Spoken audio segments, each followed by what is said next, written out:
So to finish up this session, we're going to start trying to show you how to individualize the content within your pages, to assign it to just specific groups of students or individuals, or even kind of how to set up your groups.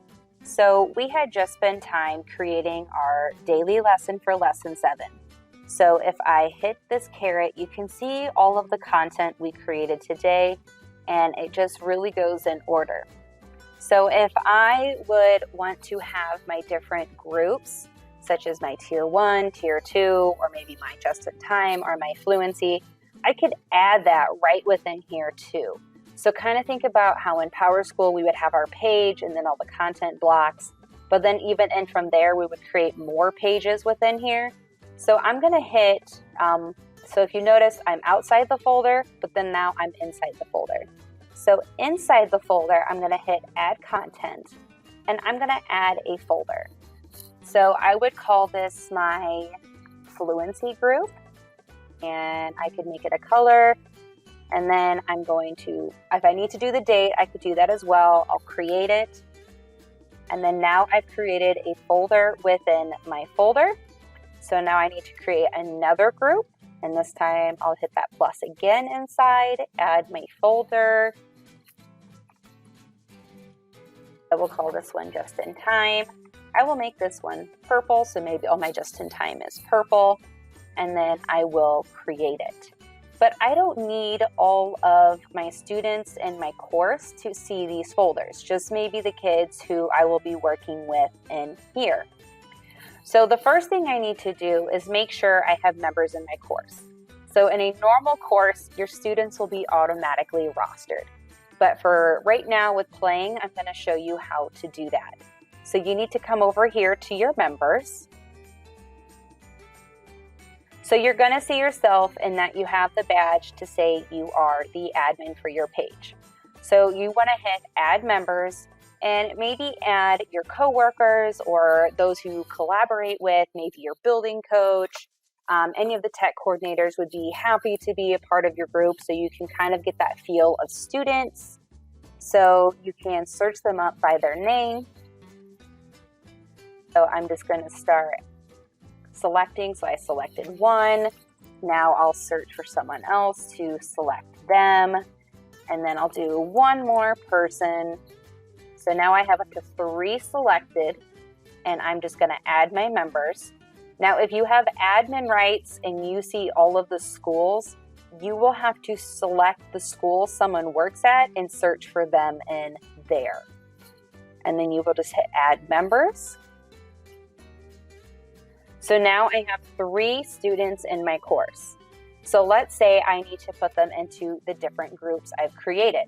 In this page over here, I'm going to organize my members into grading groups. So once I hover, it changes to Add Grading Group. So I will select that, and then I will create my group name. So I had created Fluency, and I'm going to say these 2 students need to work on the Fluency work, and then I will create that grading group. So then notice their names will change to show they are part of that group. I can then create another group.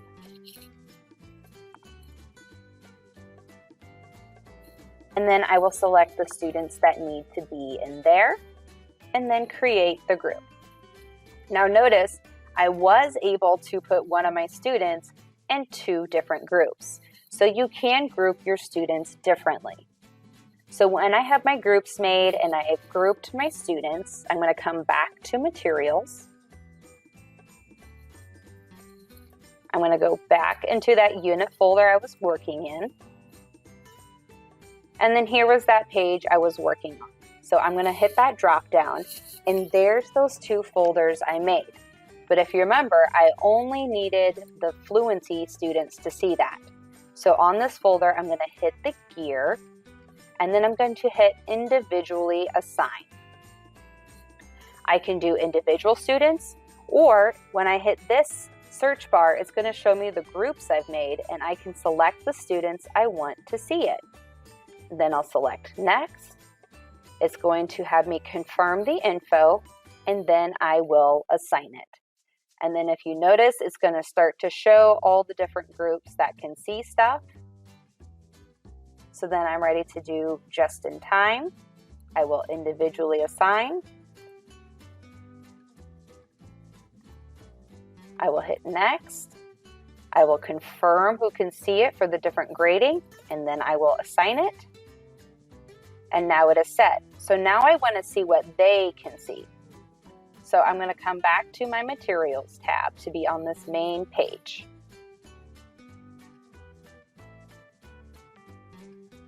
Once on this main page, I'm going to go up one more to Course Options and View Course As.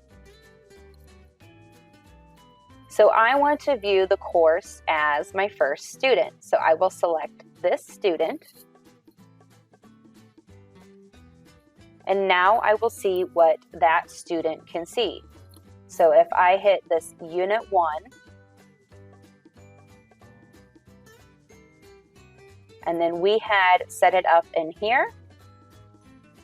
If you look, this student can only see fluency because he was assigned fluency. He cannot see just in time, so he will not see that work. So that is the overall tutorial for 102. Thank you for coming. Please email with any questions.